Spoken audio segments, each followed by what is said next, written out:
Hello viewers, how are you? I think everyone is well. Today discuss about what are faults of fabric when knitting. আজকে আলোচনা করতে যাচ্ছি knitting করার সময় কাপড়ে কি কি ফল্ট হয়ে থাকে এবং এর বিস্তারিত। তো আশা করি সবার কাজে লাগবে। তো প্রথমে আসি লুপ মার্ক। এটা একটা নিটিং এর ফল্ট। লুপ মার্ক আসলে কি কারণে আসে? লুপ মার্কটা আসে আপনার হচ্ছে যে ইফ নিডল প্রবলেম, যদি নিডল কোনো প্রবলেম থাকে, হ্যাঁ, ভাঙ্গা কিংবা নষ্ট থাকে, দেন হচ্ছে নিডল হুক আনক্লিন, যদি নিডলের যে হুক আছে সেই নিডলের হুক যদি আনক্লিন থাকে সেক্ষেত্রে এই লুপ মার্কটা আসতে পারে। হ্যাঁ, নিটিং যে ফল্ট, কাপড় নিটিং করার সময়, ঠিক আছে, এই নিটিং ফল্টটা আসতে পারে। এই জন্য মাস্ট বি নিডল চেঞ্জ, অবশ্যই নিডল চেঞ্জ করে নিতে হবে। নেক্সট হচ্ছে ইয়ার্ন ডাস্ট ইন ফ্যাব্রিক। তো ইয়ার্ন ডাস্ট, এই ইয়ার্ন ডাস্ট এটা একটা আপনার নিটিং একটা ফল্ট। তো এই ডাস্টটা অনেক সময় আপনার ফেব্রিকের ভিতরে চলে যায়। এটা আসলে কি কারণে হয় কিংবা এটার প্রতিকার কি? তো এটা যদি এই প্রবলেমটা হয় তাহলে আমাদের যেটা করতে হবে যে ইমপ্রপার ক্লিনিং, হ্যাঁ, ইমপ্রপার ক্লিনিং করতে হবে। ইয়ার্ন হ্যান্ডেলিং অ্যান্ড হচ্ছে ওয়াশ ফাস্টনেস ইমপ্রুভ, ঠিক আছে। তো নেক্সট হচ্ছে থিক অ্যান্ড থিন প্লেস। এই থিক অ্যান্ড থিন প্লেস, এটা ইয়ার্নের ভিতরে থিক অ্যান্ড থিন প্লেসটা আসে। এটা হচ্ছে যে আপনার ইয়ার্ন ফল্ট, ঠিক আছে। এটা একটা spinning fault. Thick thin place এটা কিন্তু ফ্যাব্রিকের ভিতরে চলে আসে। এটা একটা নিটিং ফল্ট, ঠিক আছে। এই ফল্টটা আসলে মেইনলি কোথায় হয়? এই ফল্টটা সাধারণত হয় আপনার স্পিনিং এ, ঠিক আছে। আমি লিখেছি যে স্পিনিং ফল্ট। তো এটা কি কারণে হতে পারে? Make yarn by immature fibre, immature fibre থেকে এটা হতে পারে। অর্থাৎ ইমেচুর ফাইবার যদি হয় সেক্ষেত্রে কিন্তু সামনের দিকে ওয়ার্কিং খারাপ হবে।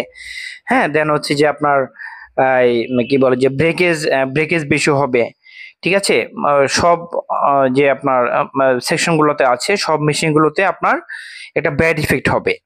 হ্যাঁ, হওয়ার কারণে আলটিমেটলি আপনার thick place thin place create হবে। দেন হচ্ছে যে সিএসপি উইল বি লো, অর্থাৎ সিএসপি যদি আপনার কমে যায়, ঠিক আছে, ইয়ার্ন সিএসপি যদি কমে যায় সেক্ষেত্রে কি হবে? সুতরাং স্ট্রেংথ কমে যাবে, আলটিমেটলি আপনার রিং মেশিনে ব্রেকেজ হবে। তো ব্রেকেজ হওয়ার কারণে আপনার কি বলে যে থিক প্লেসেন ক্রিয়েট হবে, ঠিক আছে।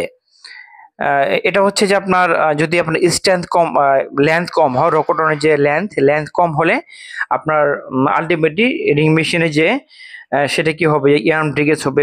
ব্রেকেজ হলে থিক প্লেসে ক্রিয়েট হবে। দেন হচ্ছে stop motion problem in dropping. তো স্টপ মোশন প্রবলেম অর্থাৎ স্টপ মোশনের কাজ কি? স্টপ মোশনের কাজ হচ্ছে ড্রয়িং মেশিনে যদি জ্যাম লাগে, হ্যাঁ, অটোমেটিক মেশিন কিন্তু বন্ধ হয়ে যাওয়ার কথা।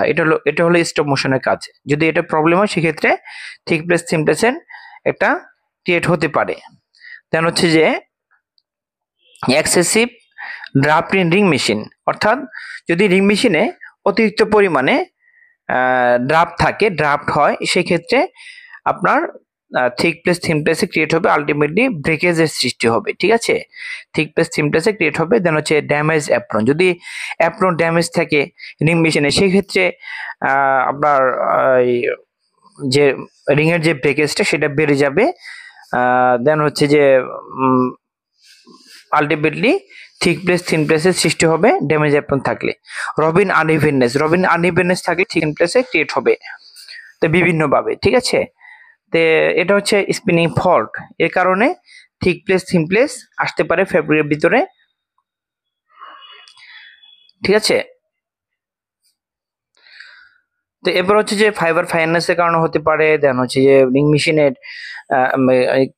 ড্রয়িং কিংবা সিমপ্লেসে আমরা যে ক্যান হ্যান্ডলিং করি সেই ক্যান হ্যান্ডলিং কারণে, স্লাইবার ক্যান হ্যান্ডলিং কারণে হতে পারে। তো দেন হচ্ছে লট মিস এটা একটা ইয়ার্ন নিটিং ফল্ট।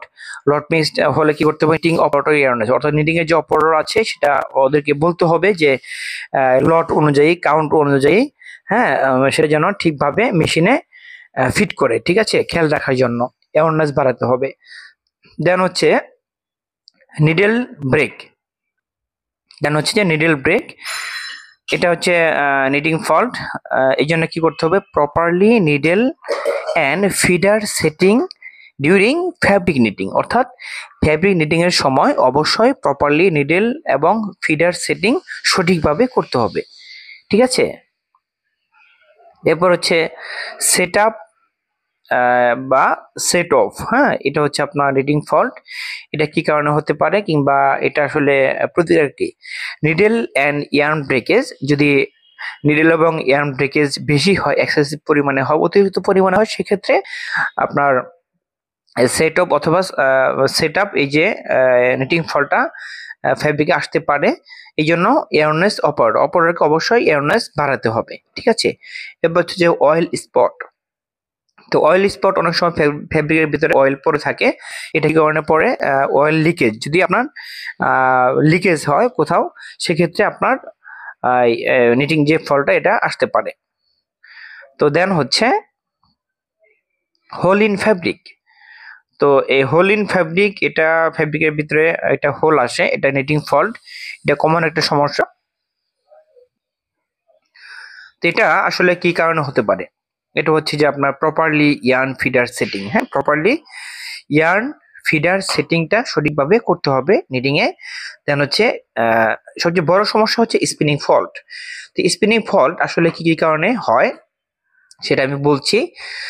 সিএসপি যদি আপনার ইয়ার্ন সিএসপি কম হয়, সেক্ষেত্রে কি হবে যে ইয়ার্নের স্ট্রেংথ কমে যাবে, আলটিমেটলি ইয়ার্ন ব্রেকেজ বেশি হবে, এক্সেসিভ ব্রেকেজ হবে, যার কারণে কাপড়ে অর্থাৎ পরবর্তীতে এই রিং এ ব্রেকেজ হওয়ার কারণে, ইয়ার্ন ব্রেকেজ হওয়ার কারণে আলটিমেটলি নিটিং এর যে নিডল ব্রেকেজ হবে, তখন একটা হোল ক্রিয়েট হবে, ঠিক আছে। দেন হচ্ছে ফ্লাইং ইয়ার্ন ইন ওয়াইন্ডিং, অর্থাৎ অনেক সময় আমরা দেখতে পাই যে ওয়াইন্ডিং এ প্যাকেজ চলমান অবস্থায়, হ্যাঁ, এই নিচে ফ্লোরে যে ফ্লাই সেটা উড়ে যায়, ইয়ার্নের উপরে যায়, যার কারণে কোথাও আপনার ইয়ার্নে থিক ইয়ার্ন ক্রিয়েট হয়, অর্থাৎ মোটা হয়ে যায়। যার কারণে এই যে থিক ইয়ার্ন তো হলো, এটা পরবর্তীতে নিটিং এ যে নিডল ব্রেকেজ হবে, আলটিমেটলি হোলের সৃষ্টি হবে, ঠিক আছে।